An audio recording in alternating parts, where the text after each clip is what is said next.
What's going on, guys?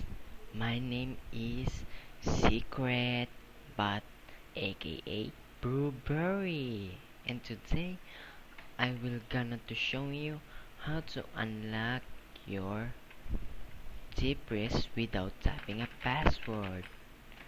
See, I can't open because I didn't know what is password.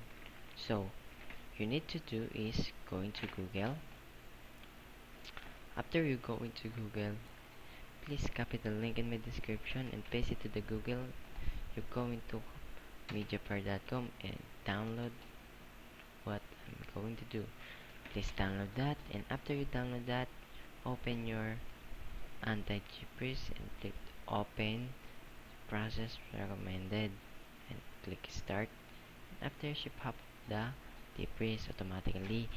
So click OK. Do not type anyone. Click OK and see. She's open, so you can do anything. You can do what you want. You can you can unlock your Gpress or anyone else. So thank you for watching. My name is Burberry.